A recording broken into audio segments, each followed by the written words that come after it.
Bueno, y el tema económico nos preocupa y nos ocupa también, y es importante que aquellos que entienden claramente sobre este tema, que pueden profundizar, que pueden hacer un análisis un poquito más adelante de lo que nosotros estamos viendo diariamente, son los economistas, los que están en este tema claramente. Y hoy hemos invitado a Valeriano Colque, conocido economista también acá en Salta, y además también nos visita Ana Briones, ella también es contadora pública nacional y está en este tema, y queremos saber qué es lo que interpretan hoy de nuestra economía con todo lo que viene pasando. Los mercados no esperan a Milei y empezaron a hacer de las suyas de alguna forma, el dólar que baja, que sube. Bueno, ahí vamos a ir hablando un poquitito sobre este tema con ellos. Bienvenido, buenas noches.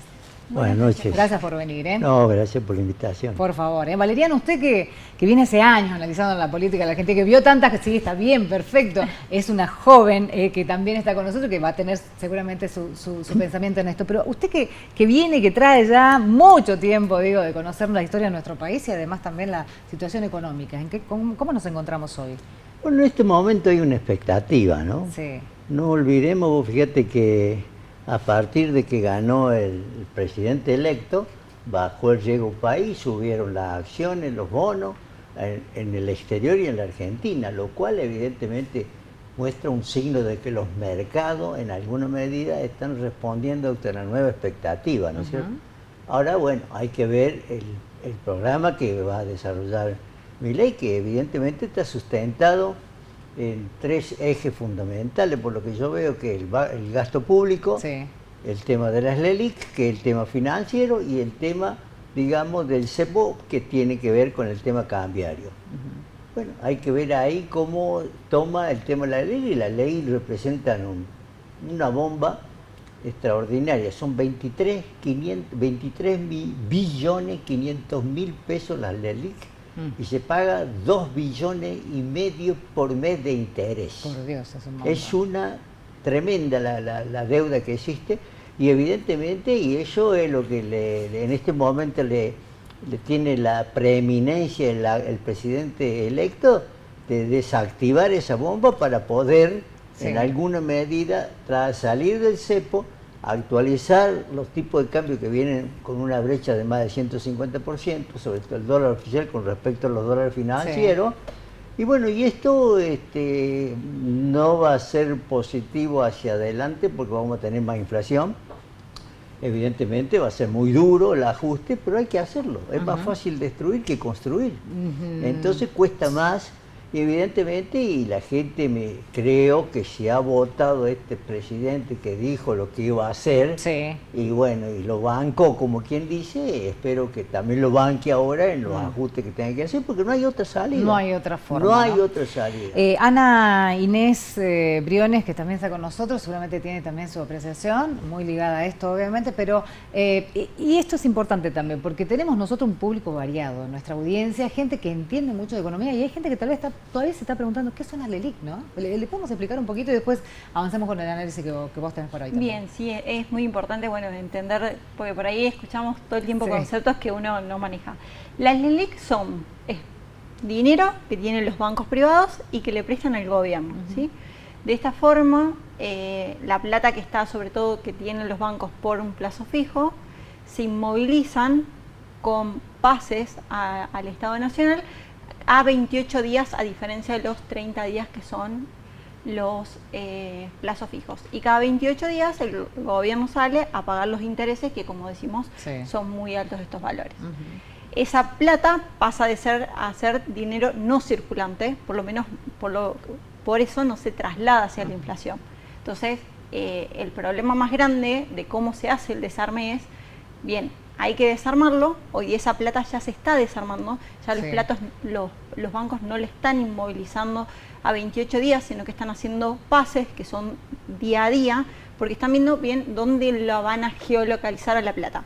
Eso es muy importante, conseguir la plata para hacer un rescate, para que esto no se traslade de manera inmediata a una inflación mucho más alta de la que ya estamos viendo. Y claro, obviamente no se produzca una recesión más grande que la que también creo que vamos a tener, y que, como decía, es necesaria. Es muy difícil comer y ser flaco, entonces tenemos que generar una, sí, conducta, y para eso los cambios hay que hacerlo. Es algo que el presidente electo lo dijo, los cambios tienen que ser abruptos, no van a ser fáciles. Es muy importante esta campaña de comunicación que están haciendo, de que nos va a costar, pero bueno, creo que si todos lo elegimos y lo eligió la mayoría de la Argentina, va a tener que saber que bueno, nos va a costar y que tenemos que tratar de acompañarlos. Bien, ¿de qué manera acompaña, digo, ¿no? El común de la gente esto que dice, ¿y ahora qué hago? ¿Saco mi plata entonces del banco? ¿La tengo en plazo fijo? Así sea 100.000, 10.000, lo que sea, la gente por ahí tiene lo suyo y apostó a esto y con en este caso con los plazos fijos, ¿no? Y hay gente que hoy, por ejemplo, me decía, yo fui y saqué mi plazo fijo, prefiero ponerlo en dólar. ¿Qué es lo que tendría que hacer el argentino? Bueno, en este momento la gente está con la tasa de interés que tiene el 133% Sí. nominal y 209 real, Sí. digamos así. La gente está dejando la plata a plazo fijo porque generó una confianza, esto Bien. que te acabo de señalar. Ahora el problema es que la plata de los plazos fijos está en el ELIC, que son las que utilizan los bancos para prestarle digamos, al gobierno, al Banco Central. Y ahora la idea es transferirle esa deuda al Tesoro, no el Banco Central, sino al Tesoro, y eso es lo que está arreglando. Y en principio el posible ministro de Economía, que Toto Caputo, pareciera ser que encontró muy buen eco en los bancos, en esa operatoria.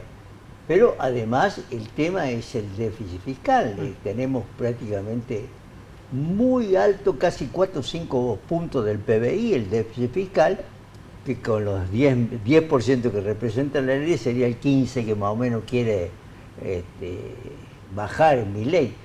El déficit fiscal es muy alto, lo cual evidentemente, sobre todo las empresas públicas son las que más generan déficit. Sí, evidentemente. sí. Entonces, O sea que esto de privatizar está bien. ¿Cómo lo ve este planteo que hizo Milei? bueno, Menem lo hizo. Sí. Menem lo hizo en el... Tenía el spot, Menem lo parece el hizo, spot. No, Menem lo hizo y él mismo dijo, si yo decía lo que iba a hacer, nadie me votaba. Es verdad, es verdad. Claro, pero él privatizó todo, Menem. YPF, con Dromi, que era digamos, el hombre del pensamiento de ese momento. Y bueno, pero lo que pasa es que el gobierno kirchnerista lo reestatizó al YPF, por ejemplo, y encima mal, porque nos va a costar 16.000 millones de dólares el arreglo que hizo el actual gobernador de la provincia de Buenos Aires, y evidentemente eso tiene que desarrollarse.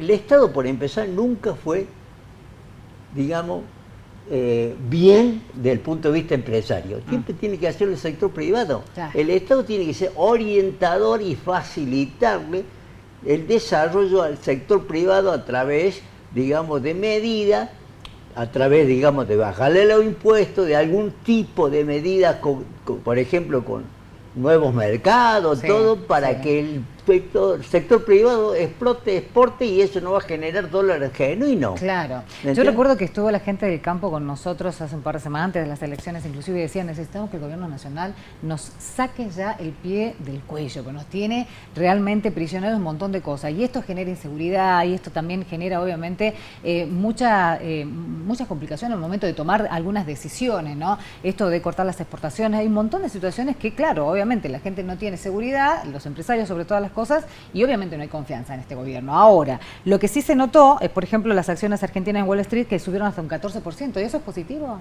Sí, en realidad uno analiza, bueno, los economistas analizan de entrada todo el discurso de Javier Milei, y palabras como la privatización de YPF generó que YPF suba más de un 40% en las primeras rondas.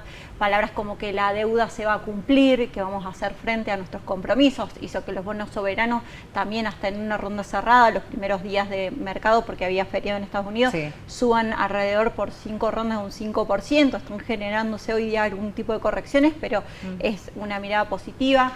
El hecho de no una dolarización inminente, también los bancos subieron. La verdad que todo el mercado está viendo una decisión política, no solo libertaria, sino con un acompañamiento del macrismo y un popurrí de medidas que lo está viendo de una manera positiva. Está creyendo que se van a tomar las decisiones que se tienen que tomar en búsqueda de acá a 18 meses estemos en una realidad competitiva distinta. Bueno, hay grandes expectativas realmente sobre lo que puede llegar a pasar en nuestra Argentina. Esta semana vence en LELIQ, bueno, decíamos 23 billones de LELIQ.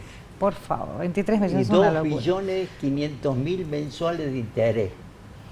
Es tremendo lo que pagamos. Y bueno, ¿no? Y bueno, es el plan platita que claro, todavía no se va a sentir el efecto en el nivel de precio que va a empezar en enero, febrero y marzo. Bueno, pero lo estamos sintiendo hoy, aumento de combustible, ayer. Bueno, pero ¿no? la harina, pero escúchame, los combustibles aumentaron el 60 al 70% ahora y la inflación del 140%. Claro, igual están todos retrasados. Claro, ¿no? tenemos valores de combustible inferiores a la crisis del 2002. O sea, estamos con valores muy por detrás. Se considera que un valor del barril en general era 1, hoy estamos en 0,31, 35. Entonces, un 50% abajo en cualquier tipo de subsidio de toda la parte de servicios. Entonces, bueno, ese reacomodamiento por quite de subsidios va a generar un impacto en el bolsillo, sin dudas, en la capacidad de consumo de las personas físicas.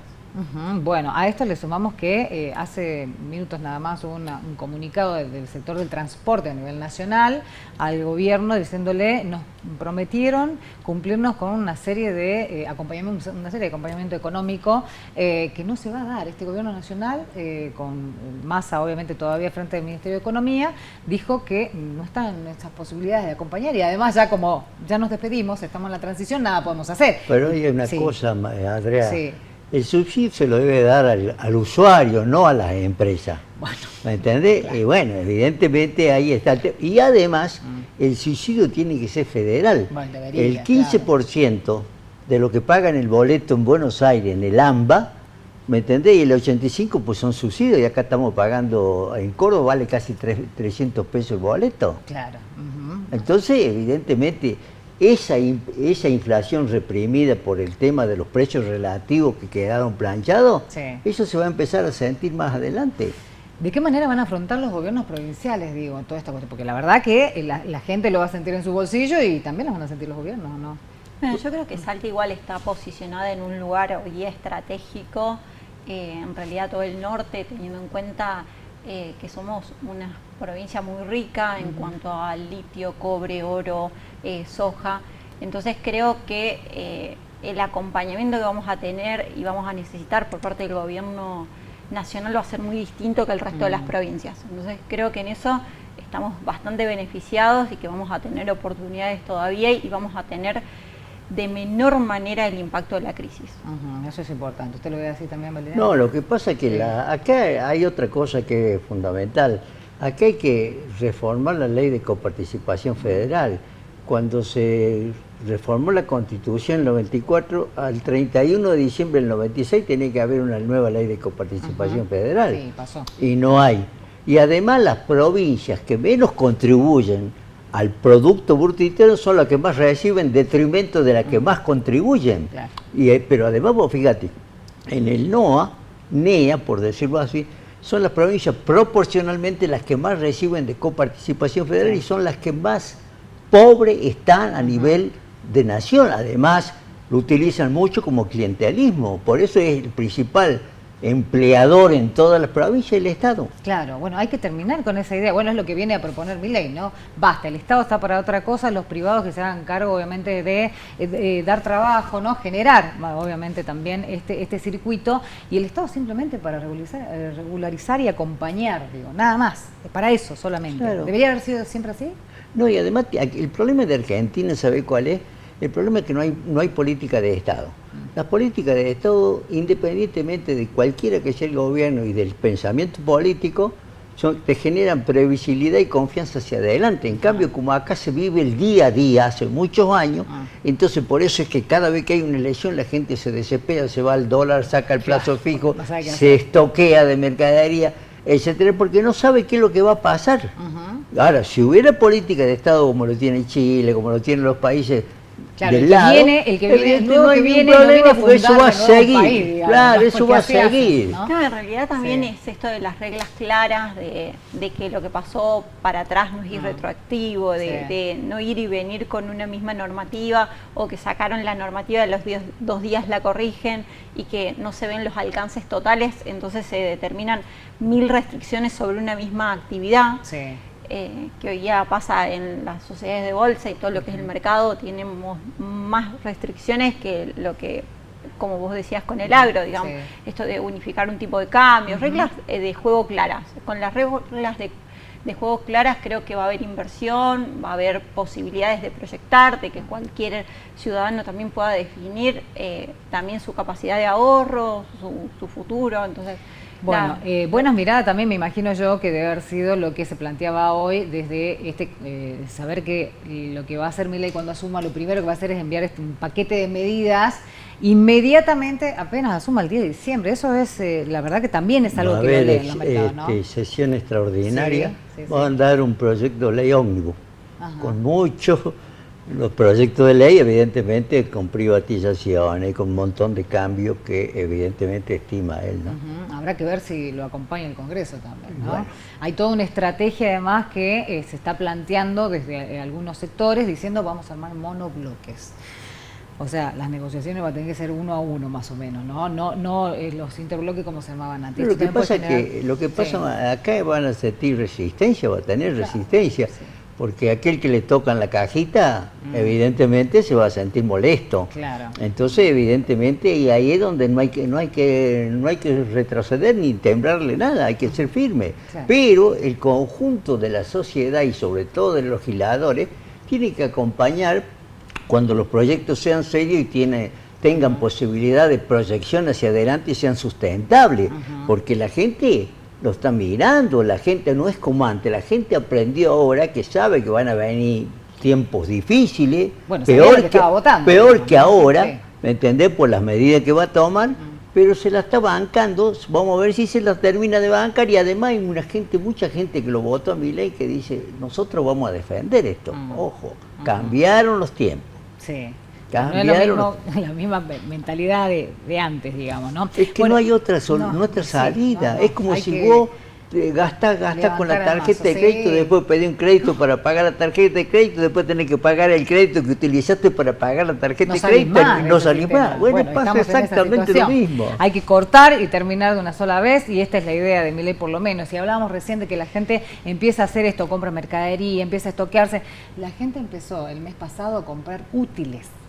Todavía no tiene ni siquiera el listado de los útiles para el año que viene, porque por lo menos sabe que necesita la cartuchera, la mochila, los cuadernos y demás, ¿no? Y empezó con eso la gente, dijo, bueno, vamos a empezar por lo menos sabiendo que ya van a venir próximos aumentos a hacer esto. Sí, bueno, va a haber, o sea, esto de que muchos de los precios cuidados van a desaparecer, sí, claro. Muchos de los planes subsidiados de ahora 12, ahora 6 cuotas también van a desaparecer. Me parece una buena idea del que tiene la posibilidad de planificar y de poder hacer esos gastos, de poder proyectar por lo menos los útiles de los chicos del año que viene. Es una buena estrategia, sin duda. Sí, la verdad que me sorprende, sí, tal cual. Yo hace unos años ya había empezado con eso, pero con la idea de no encontrar pues con la gente abarrotada comprando a último momento, que siempre hacemos lo mismo los argentinos, pero en este caso, acá el planteo es porque obviamente la gente entiende que va a aumentar todo, ¿no? Bueno, lo que pasa es que no estamos en hiperinflación, pero estamos viviendo una sensación de hiperinflación, porque todos los días vos vas y llevas la misma plata para comprar lo mismo y no te alcanza, o traes menos.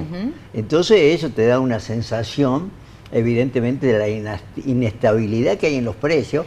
Por eso no estamos en hiperinflación, pero tenemos una sensación de hiperinflación. Bueno, ¿qué pasó el viernes, por ejemplo, corralones que no te daban precio? Directamente, no te daban precio. Esa situación también hace y genera del otro lado del consumidor a decir, no, yo si mañana alguien me vende un clavo, hoy lo compro, ¿no? Salga lo que salga, porque no sé si pasado mañana va a salir más caro inclusive. Bueno, está pasando en todos los sectores, más no pasó el viernes, sino hasta el día de hoy todavía en muchos productos no hay precio.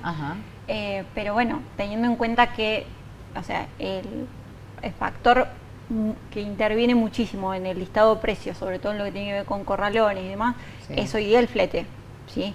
Si nosotros tenemos una postura de que sabemos de que lo que es el costo del combustible tiene que subir, no sabemos cuánto va a salir mañana, vos estás fijando un precio hoy, ya en uno de los factores más importantes que tiene, porque es la única forma en la cual hoy día se traslada mercadería, no tenemos un ferrocarril, no tenemos un montón de situaciones que permitirían otro tipo de comercio, genera una inestabilidad de no saber en cuánto vas a vender. Y hoy día también, por el miedo de no reposición que tienen los mismos comerciantes, ya tenés un poco más de porcentaje de rentabilidad cargado en el mismo precio, lo cual también hace que las reglas de juego sean medio extrañas para todos. Sí, o sea, claro. no es fácil ni para la pyme ni para el consumidor, ¿sí?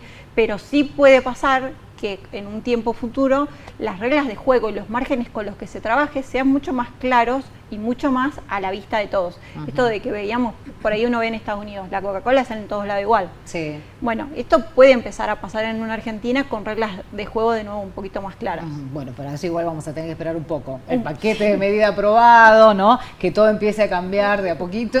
El tema es bajar el déficit fiscal, eso te va a permitir bajar la emisión monetaria y eso va a permitir bajar la inflación.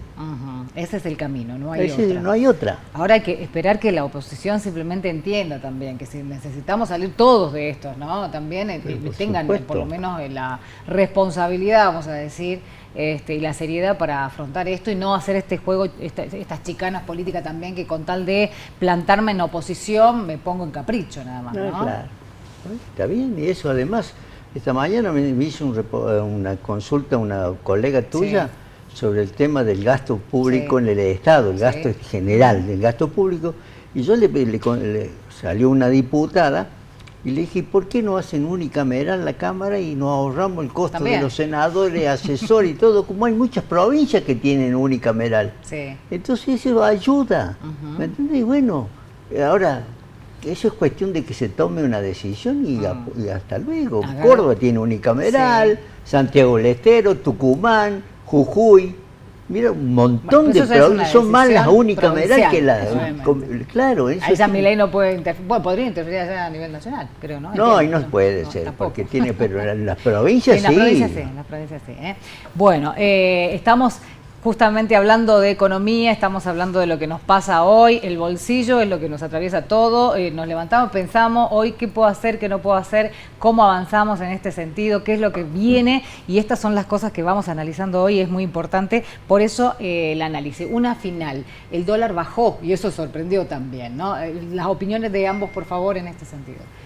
Bueno, creo que uno ve el mercado, ve la cotización del dólar soja, que está en 650 aproximado, esto que liquidan la mitad con todo con liquidación y la mitad liquidan al oficial. El dólar futuro, que es el ROFEX, que te mide cuánto el mercado considera que puede llegar a pagar un dólar a fines de noviembre y diciembre, está en casi 800, está estableciendo que un valor de equilibrio va a estar entre esos valores. Ya está convalidando un poco el precio de esto y creo que también está en la definición de si va a haber una dolarización o un desdoblamiento cambiario con reglas más claras. Entonces, dentro de eso, de quién es la persona que ya se designó en el BCRA, un ministro de Economía definido y un poquito más de las reglas un poco más expuestas, genera esto de estar buscando un equilibrio. Ahí vamos, ¿no? Yo creo que la dolarización va a quedar para más adelante. No puede hacerla ahora porque primero tiene que estabilizar las distorsiones macroeconómicas que existen, y entre ellas el déficit fiscal, el problema cambiario, el problema financiero y el tema de la deuda, que esa sí se puede conversar y arreglar. Te doy un dato. A ver. Cuando Cristina, que nos hablaban del desendeudamiento allá por el 2015, dejó una deuda de 240.000 millones de dólares. Macri en noviembre del 2019 era 310.000 millones de dólares y ahora, a octubre del 2023, son 419.621 millones de dólares. Entonces, evidentemente, eso, si vos me decís, todos los países se endeudan, pero se endeudan para desarrollar infraestructura y además para favorecer el crecimiento de la economía. Acá no endeudamos para gastar. Qué bárbaro, nada más, si no crecemos nada. Nada más.